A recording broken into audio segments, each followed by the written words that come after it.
Welcome back to the Agency Partner Leadership Series, and today I am delighted to welcome Martin Palethorpe back to the table. Welcome back, Martin. Today we're going to be talking about culture, something that I know is very close to the hearts of all of our Waypoint and agency partner. Culture is obviously a huge focus and often a source of pride for the agency leaders that we speak to on a regular basis. And I, for one, I'm curious to open up the discussion on culture and hear from Martin. Martin, you've obviously lived and studied and educated business leaders on culture, as well as a number of other things, particularly over the last 20 years or so of your career. So welcome back. How are you today? Thank you. Yeah, I'm good, thanks. Yeah. Good stuff. Good stuff. So before we dive in, I thought it might make sense to start with a definition. Seems like a good place to start. And one of the things that springs to mind when I think about culture in my own life is it's quite difficult to pinpoint exactly what we mean by culture. It's quite an elusive and subjective term, I think. So in your view, what is culture? How do you define it? So in this talk, I'm gonna share quite a few slides. So as we've discussed, so I'm just going to share a slide on this now, so we can look at a definition. Great stuff.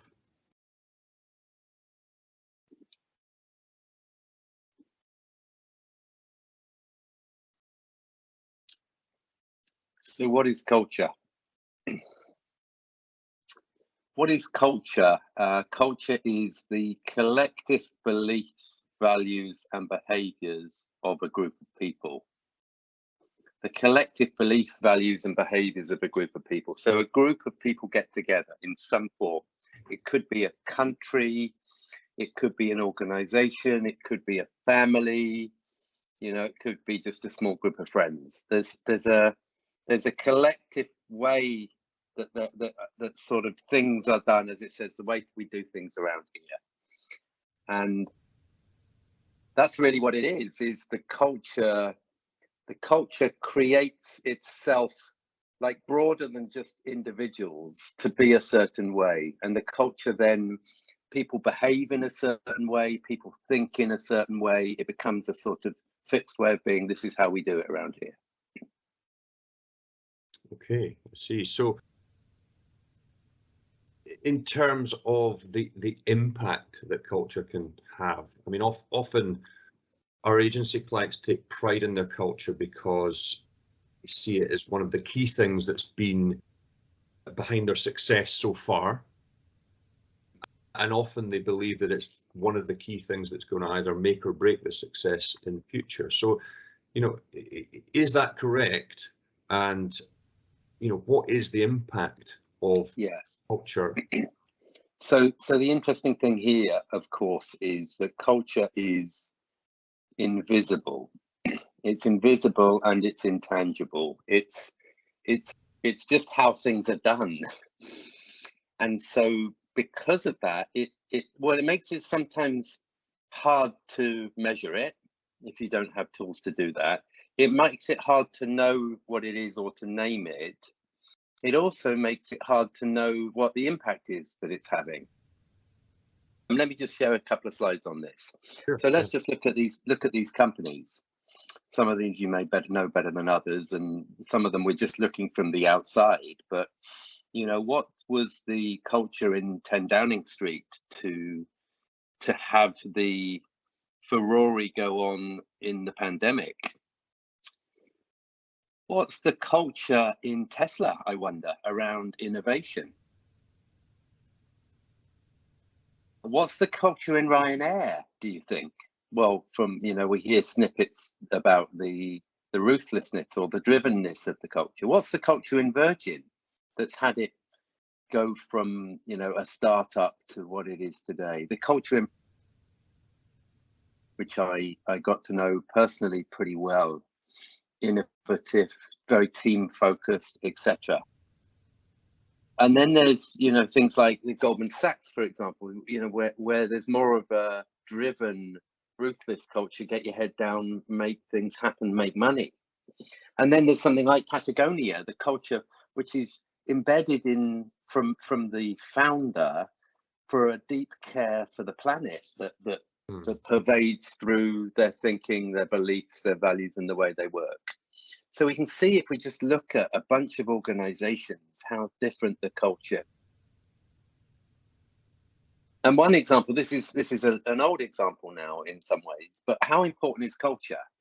Well, I've got loads of these examples, but in 2008, RBS had to be bailed out by the government in the UK. Had to be bailed out, billions and billions of pounds to bail it out. And on the analysis of what happened, it was largely explained that the culture was the problem. The bonus culture is largely blamed for the entire credit crisis, actually. And the culture in RBS was closer to private equity than it was to banking. And so Alistair Darling at the time, was basically saying, we need to change a culture. So a change of culture has the ability to collapse an entire system.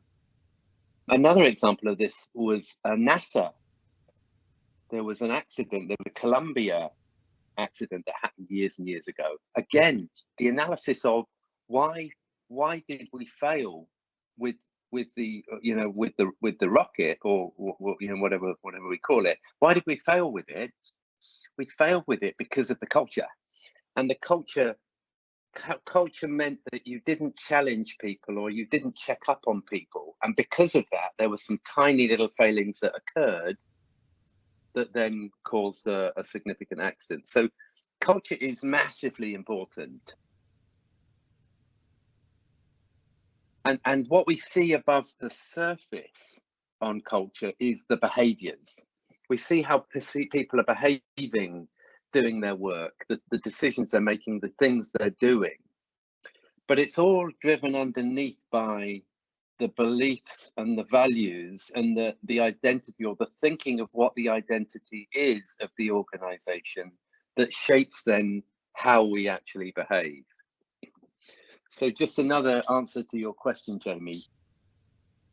What's the business case for culture is another way of looking at it. How well, it's massive, because if a culture is really, I see it as two things. It's got to be healthy, and it's got to be high performing. And the healthy bit means that morale is good, and people take fewer days off, and it's easier to attract staff because they've heard about the organization. It improves the brand. But it also flows through to high performance. Less people leave, right? So there's less cost of replacing people. But the loyalty and the inspiration that comes from people in a healthy culture means that they actually achieve more too. So there's the balance of the intangible. It feels nice to be part of, but also the tangible is that it really does directly impact profits. Right. Okay. So, I mean, I suppose that obviously you're talking there about lots of different types of culture, right? There's, I mean, some of the terms that I hear, from some of the people that I work with on a continual basis are, we have a strong culture, or we feel we have a healthy culture. I sometimes encounter situations where there's perhaps a difficult culture, or maybe even verging on a toxic culture, or an entitlement culture. So what you're saying is that what you're saying that some of these business leaders are right in that, it can make or break a business. It seems that is what you're pointing at.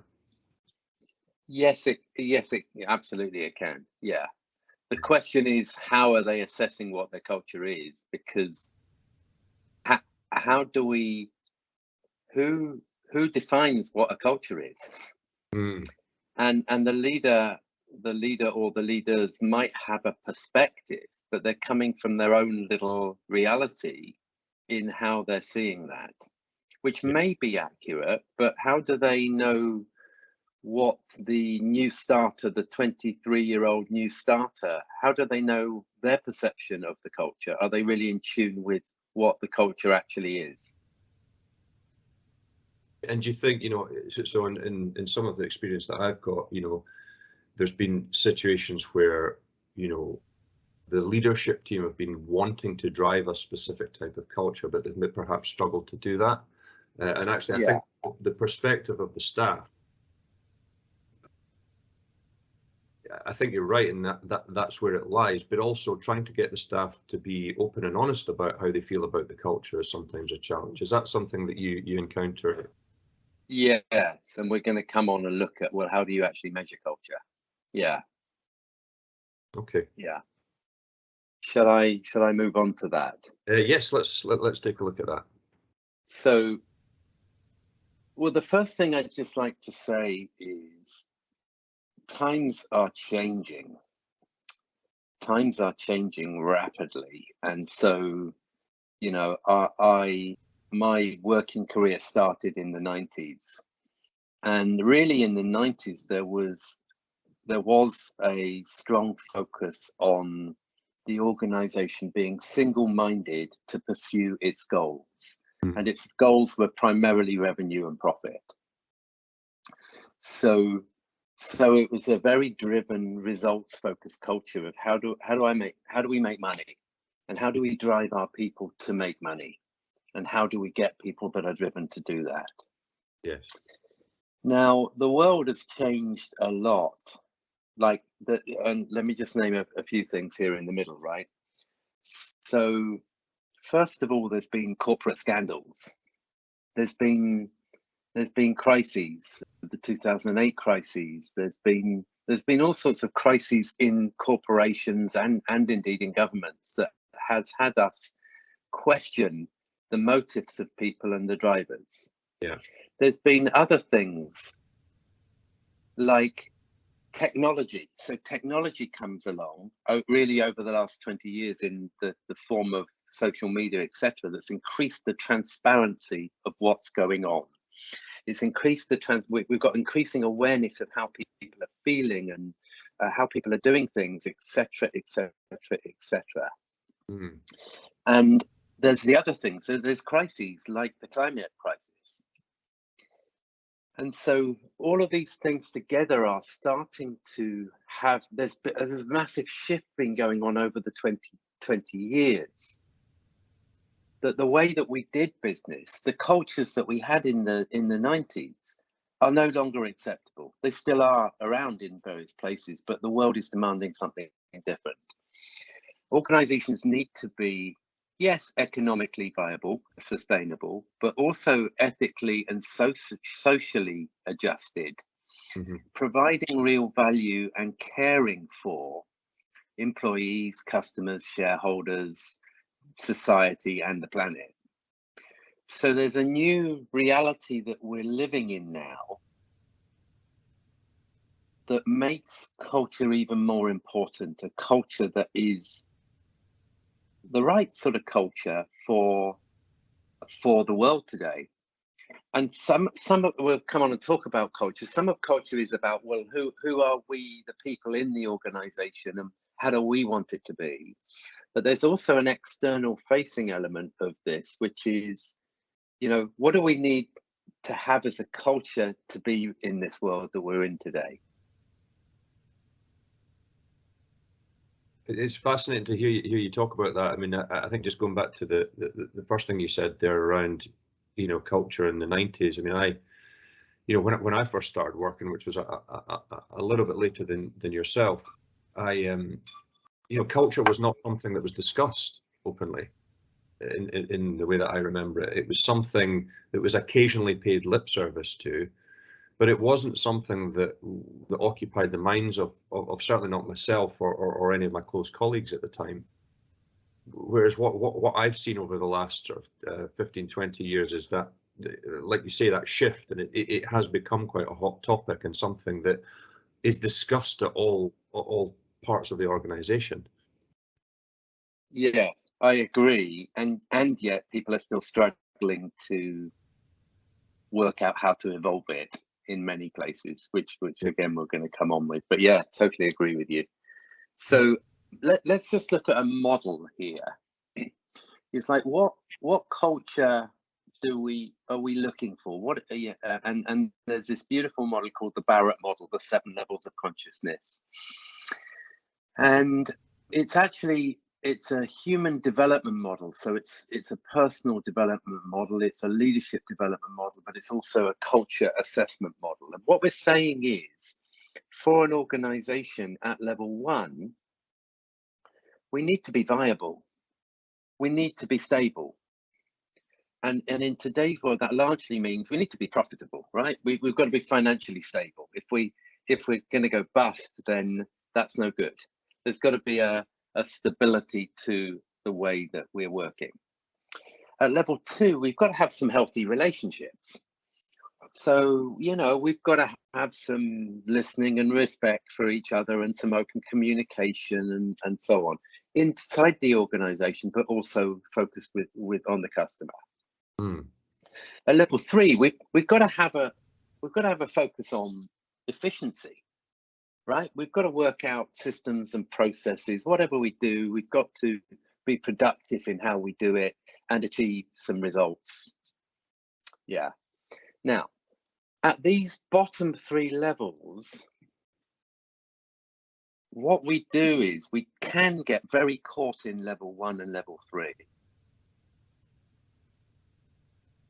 The driven by the stakeholders or the leaders in pursuit of profit, there's a very strong focus at level 1 to be more profitable, and a very strong focus at level 3 to drive our profitability. So let's drive, let's focus on results to be more profitable. Not a bad thing if there's balance, but a bad thing if there's a very strong focus on that without a focus on these other 3 levels. And what we can end up with, you can see the red on this in these 3 levels on the right.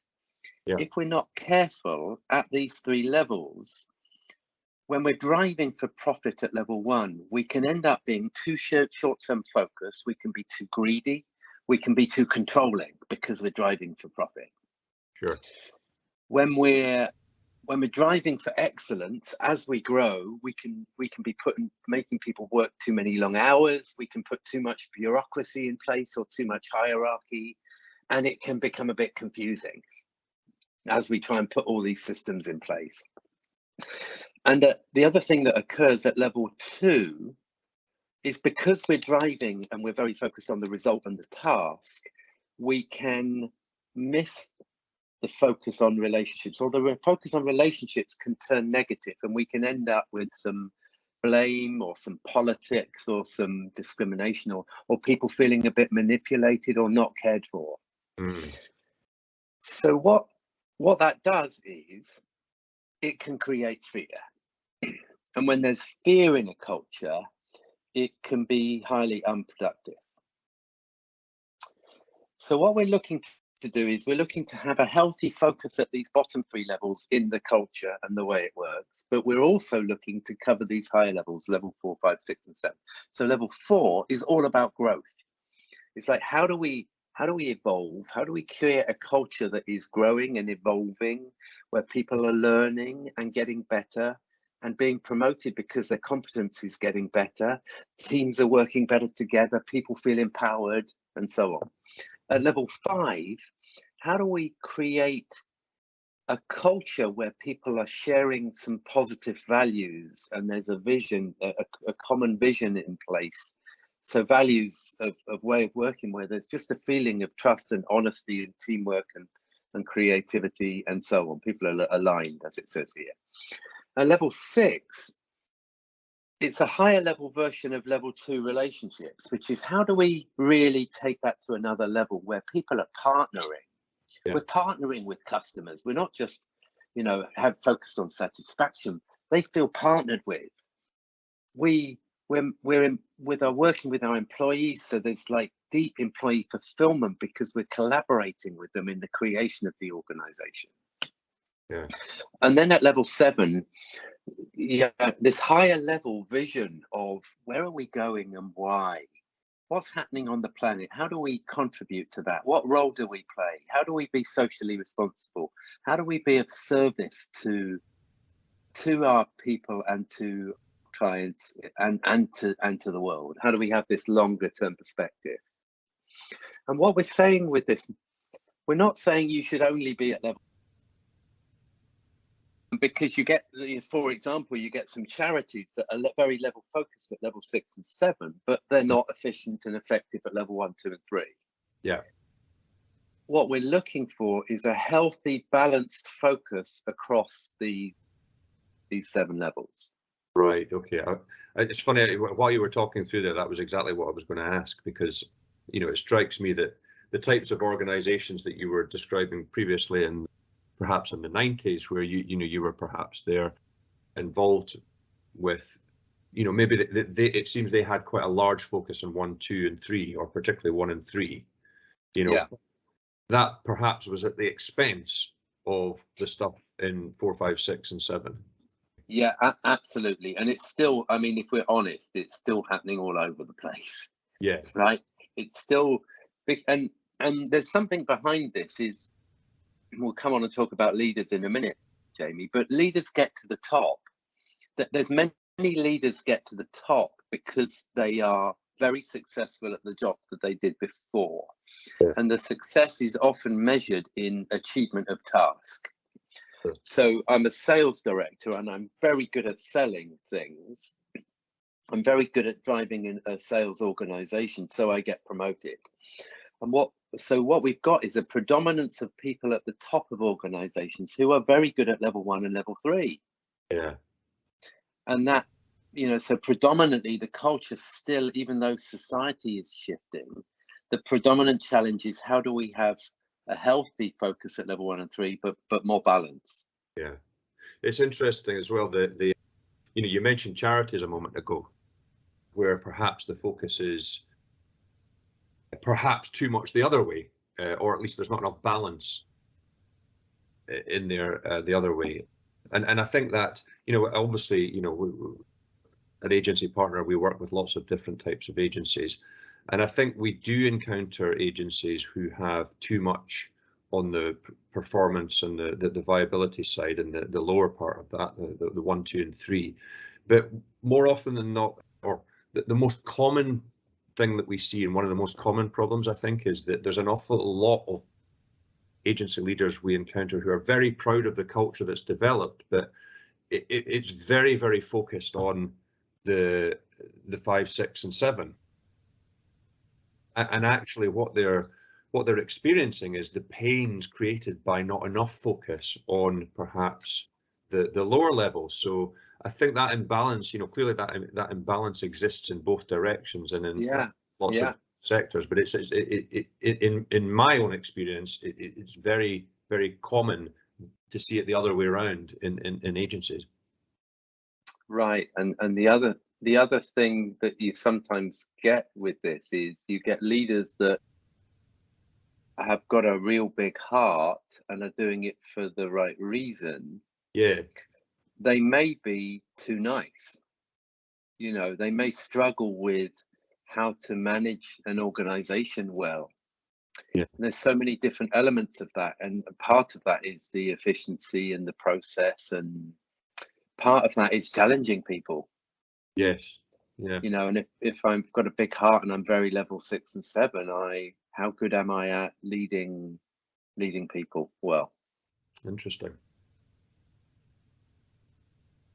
So in terms of developing culture and having, can you have an intent to develop a culture in a specific direction? How much can you do about that? Yes. Can I just share one other slide before we go into that? Yeah. So I put a few words up here that I think are what's needed in our world today. This is only my opinion.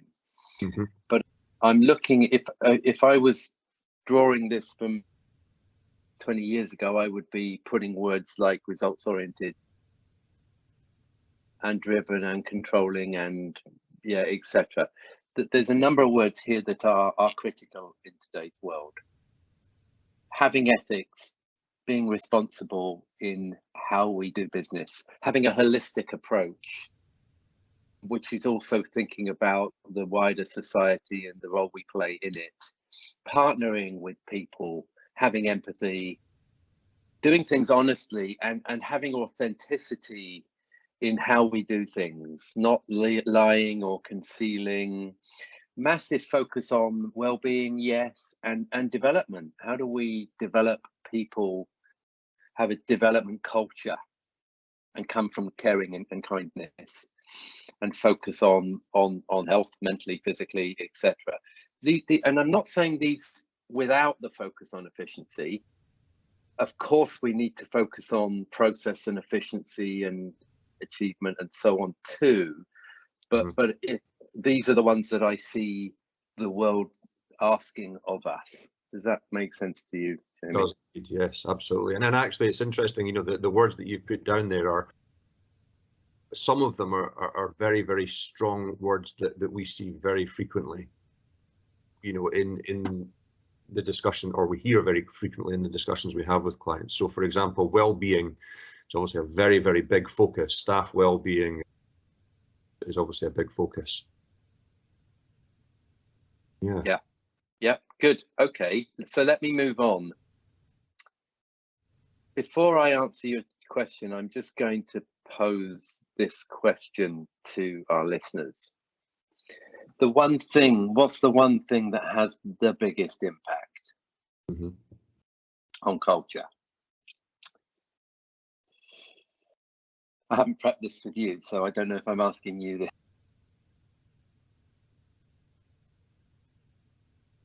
The one thing that has the biggest impact, if I had to guess, I think the word that springs to mind in this is probably authenticity.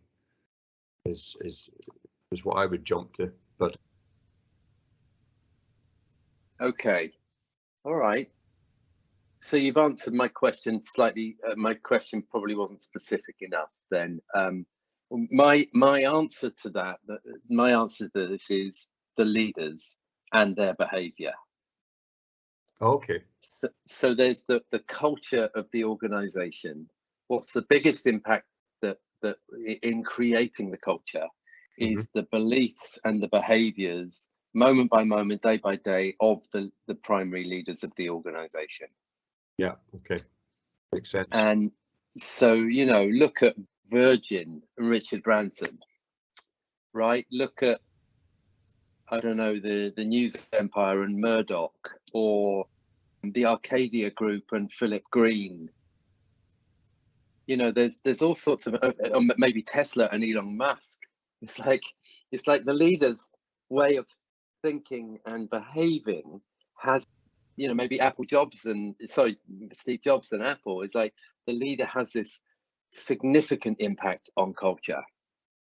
And it's presumably that's the, you know, I think about that and in the way you're describing that, and it's the leader's actual behaviors as opposed to perhaps the impression or behaviors that they're trying to convey, and perhaps not really managing, if you see what I mean. You know, so and I think that comes back to the, you know, what I was trying to suggest there around authenticity, is that often we see leaders who are very authentic and they behave in ways, and they you know, that they want to behave in, and they get, you know, that it's very obvious to the people around them that they have that authenticity. Whereas other leaders you see tend to try and give the impression that they are something that they're not. And that can obviously have a big impact in perhaps not the right way. Yes, and we're doing a video on authentic leadership, so watch out for that and have a look, because that will be launching as well. So we'll cover that in detail then. The biggest issue is this. I used to lead by example, but it was too much work.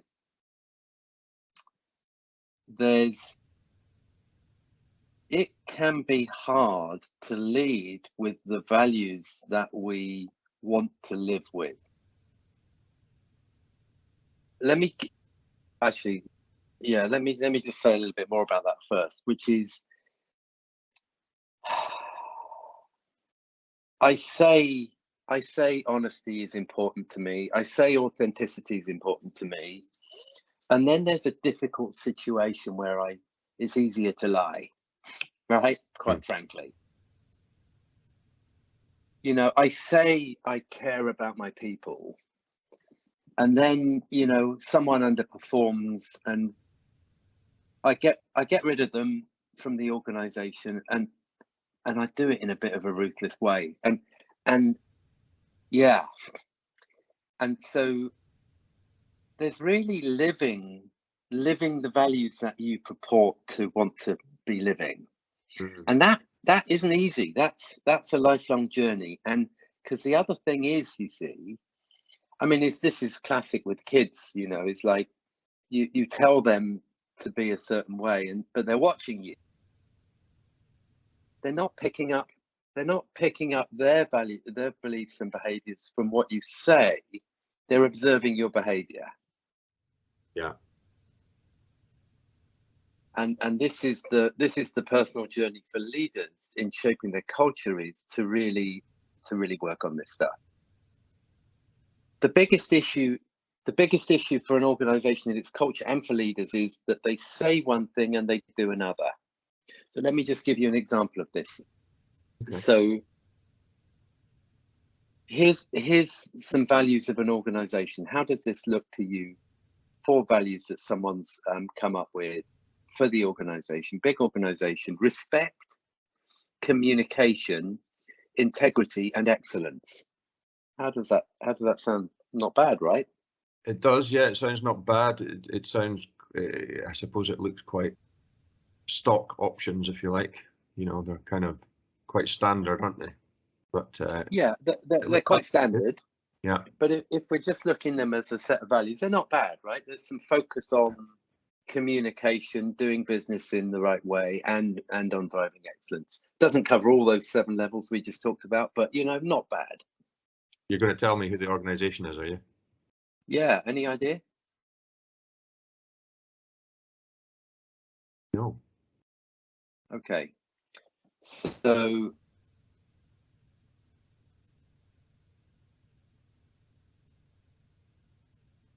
right. So in 2000, Enron was the 7th largest company in America. By December 2001, it became the largest corporate bankruptcy in history because of fraudulent behavior. Yeah. The espoused values were respect, communication, integrity, excellence. The values in use, the way the business actually was working, was all about risk-taking, aggressive growth, creativity, intimidation. Yeah. So what's fun, and this is the thing about putting values on a wall, right? It's a nice exercise, and when it's done, it can be very genuinely done. But actually, you gotta live that stuff. You gotta embed it in the way that the organization works. If not, it's inauthentic. People know, and your people know. They pick it up and they go, well, yeah, right. You know, respect, yeah, but look at what you did to that person. So be really careful about, if you're going to create some values, be really careful that you're committed to creating an organization aligned with them. Do you think, I mean, that's really interesting for me, because I've never seen it put that way before, the espoused values and the values in use. You know, do you think is there a way, or is it a good, you know, would it be a good exercise to do for some leaders, and to find a way to understand what the values in use actually are, perhaps, you know, from their staff? Is that something that can be done? Oh, Jamie, you've seen my next slides. Yeah, absolutely. Yeah, I mean, that's what we're coming on to, you know, and this is the same for, you know, me as a human being, or a leader, or me as a leader, right? It's like, well, I think I'm kind, I think I'm thoughtful, I think I'm focused on performance, I think I'm visionary, but I could be completely deluded. What do you all think? All right, you see me every day. and I'm living in this illusion that I'm kind, and actually you think I'm just selfish. I mean, it's the same with the culture. It's like, how clear are we of the way it really is? So if I may, I will, before actually, yeah, let me just share this, sorry, I'm jumping around. Let me just share this one. So this is the leadership model underneath as part of the Barrett model. Mm-hmm. The Barrett Values Center is the company behind this. You know, for years we've used this model for 360s for leaders, and we also use it to assess entire cultures, and it's really powerful. It's really powerful. So this is the leadership model. I'll just talk about this quickly. It links into what we're saying is, at what level is my leadership? So again, we're looking for balanced full spectrum leadership across these 7 levels. But where am I right now? You know, am I very focused on level 3, driving excellence and profit, level 1? How do I have a balance in, you know, thinking for the long term, working in collaboration, partnership, caring, being trustworthy, creating a developmental focused organization, yeah, across all of these levels? Because what we're saying is the leaders have such a massive impact, they've got to look at their own leadership and make sure it's aligned with the culture that they want. So some to answer your question, right? So what do you do, right, if you want to develop a culture? Well, if you've got to measure. You know, it's like people go for a health check. It's like, you know, some people, especially in these big corporates, they go for like annually. You know, I'm working with this chap in a very, very large global organization, and his company paid for a health check for him every year because they need to know that, you know, his body, he's going to be okay. And this is like, we've got to assess the culture. We've got to assess the health of the culture. And whether you use this model or another, it doesn't really matter. But let's assess it. And the way that we assess a culture is if there's 30 people in the organization or 100 people in the organization or 1,000, we've got to see how they define the culture. And so what we do is we give them a bunch of words to pick from. And we say, you know, here's 100 words you could pick from to describe the culture. Pick the ones that you think most represent how this organization works. Okay. And then let's say there's 30 people in the organization. Then we collate all of the 30 people, what they say, and we see the commonality. And we see that out of the 30, 23 of them are picking, you know, performance focused and ruthless. Well, then we know really what the culture is. Or, you know, visionary, yeah, whatever they pick, good or bad. Yeah. So we've got to measure the culture. We might want to define some core values and say, okay, here's what the culture is. Now we know what it is. There's elements of what it is that we definitely want to keep. You know, there's teamwork in the current culture. We definitely want to keep that. But actually, we want something else to enhance it. And so we might define some core values to sort of name partly what it is already, but partly how we want to evolve it. The other thing, do you have any questions on this, Jamie, or should I keep going? No, please keep going. Yeah. Okay. So then there's my passion about the leaders. There's leaders living the values, not just the leaders, everyone. We want to create this as a collaborative affair. But I'm focused on the leaders here, right? So which is how.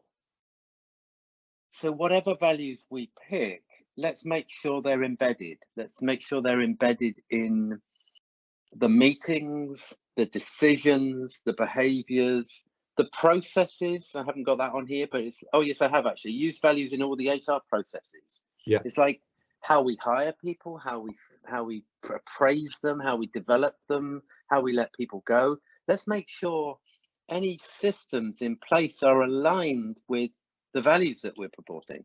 Sure. Let's also measure our leaders. And again, you could use this model to say, okay, let's assess, let's assess the CEO to look at to what extent do people see his or her leadership aligned with the culture. Right. Okay. And then maybe let's create some initiatives, with people, with all people, to bring the values alive in every element of how we work. So presumably, things like, leadership 360 reviews and things like that are a key component of measuring and understanding and helping to develop that leadership. I believe so. Yeah, I believe so. And I mean, some 360s are too complicated. And in the process of being so complicated, let me just come back to the screen here. Some of them are too complicated. But yeah, I think 360s are really important to look at the simple essence of how is a leader behaving. Okay. Well, Martin, thank you very much for that. That was absolutely fantastic. Really, really interesting stuff. And I know that, all of our agency partner clients will be really interested to hear your commentary and expertise on that. So thank you very much for your time, and we'll look forward to seeing you next time. Thank you, Jamie. Could I leave one parting comment? Of course, yeah. Well, the first part of the comment would be just, I hope I've emphasized the importance of culture. And the last point, the second point I want to make is, it's like, what are we doing and why? And if our culture is not something that's deeply enjoyable, we're missing a trick. We're missing a trick, right? So for me, this is such an important topic, because actually I want to love coming to work. I want to love the environment that I'm part of. And that would be my other passionate share in just encouraging people to realize the importance of this. Yeah, and I suppose that's that's for everybody that comes to work in the organization as well, isn't it? It's yeah. Otherwise, what's the point, right? Yeah. I agree with that. Yeah. Yeah. Great. Good stuff. Right. Thanks, Martin. Thank you.